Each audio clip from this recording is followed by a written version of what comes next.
address today will lay emphasis on three elements that I consider important to our country. The first is the state of our economic development, which is about our national well-being. The second is the state of our social structure, which looks at the restoration and propagation of the dignity of our people. And the third is the state of our nationhood, which speaks to the soul of our nation, including the state of our democracy. Before I report on these thematic areas, allow me, ladies and gentlemen, and honorable members, to give a brief account on the state of our national response to emerging disruptions.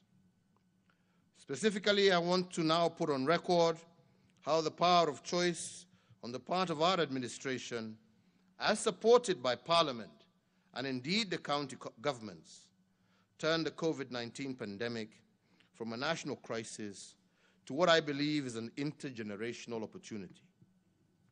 Mr. Speakers, when the pandemic hit our country in March of 2020, we were quick to warn the nation that a crisis is twinfold.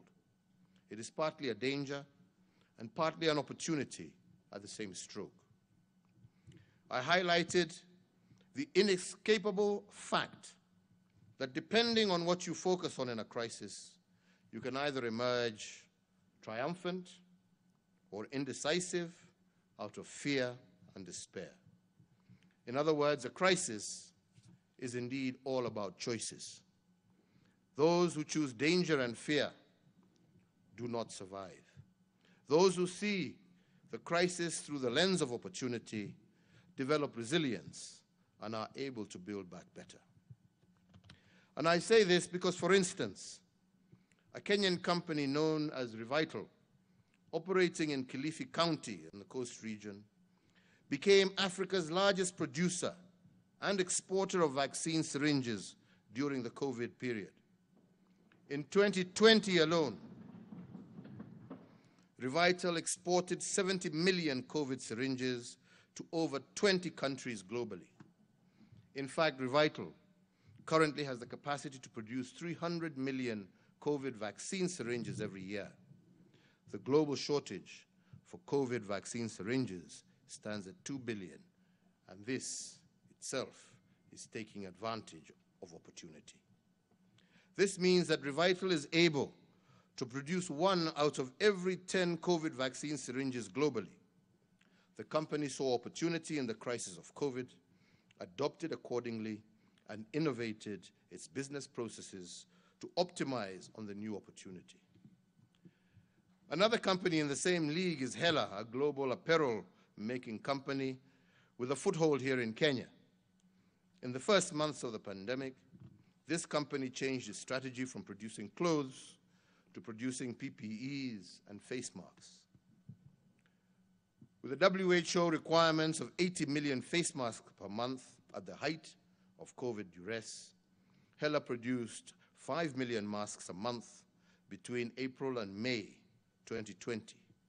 This means that through innovation, Hela manufactured 1 out of 16 masks required globally every month, contributing immensely to the slowing down of the COVID pandemic.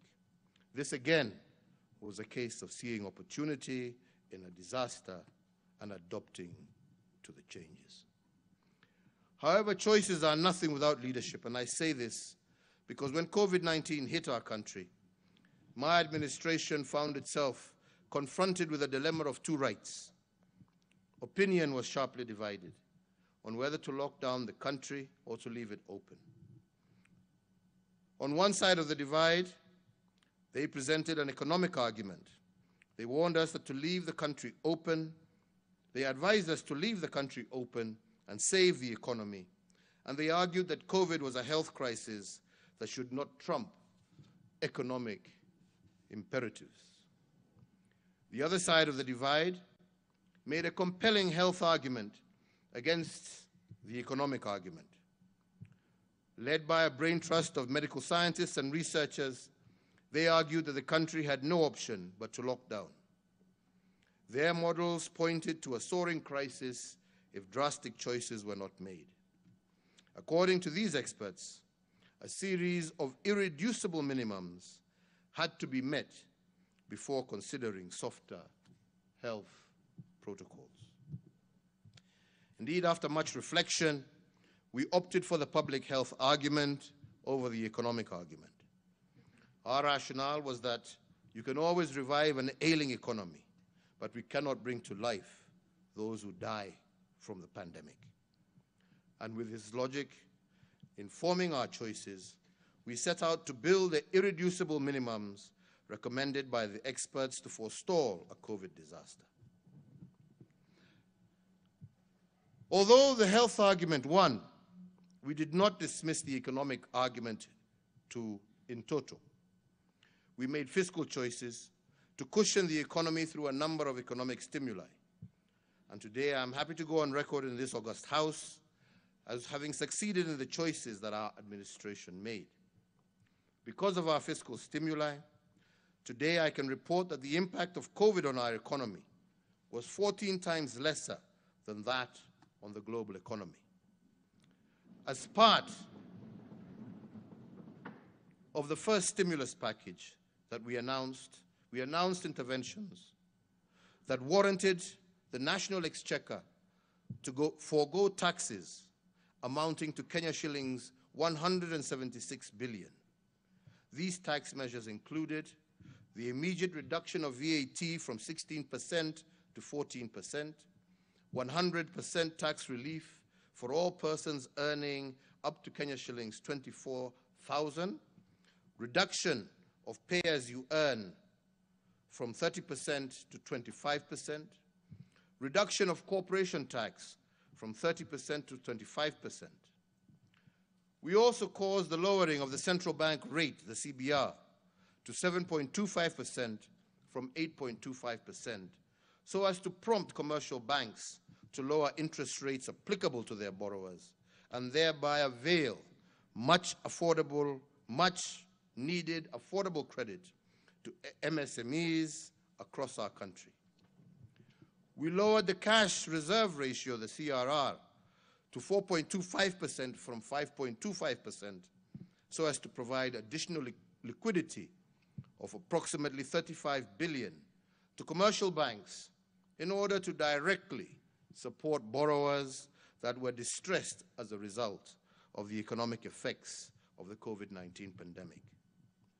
The Central Bank of Kenya also provided flexibility to banks with regard to the requirements applicable to loan classification and provision of loans that were performing as of the 2nd of March 2020. We further engaged banks and all financial institutions to support all enterprises and families that sought to restructure their commercial banking through debt moratoriums and review of tenure of these facilities.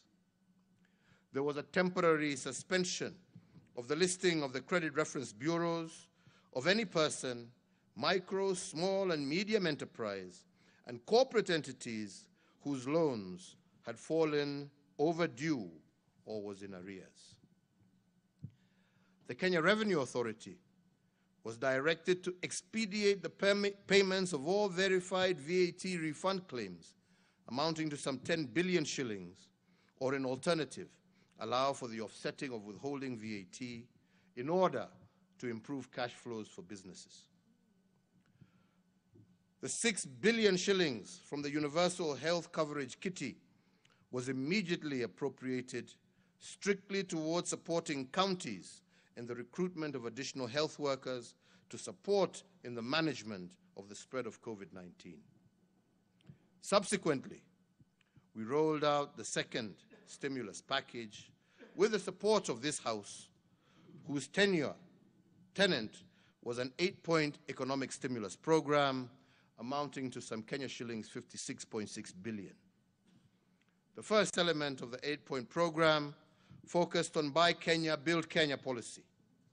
On local infrastructure development, we allocated 10 billion towards the National Hygiene Program, dubbed Kazi Mtaani Initiative. The program was conceptualized as an extended public works project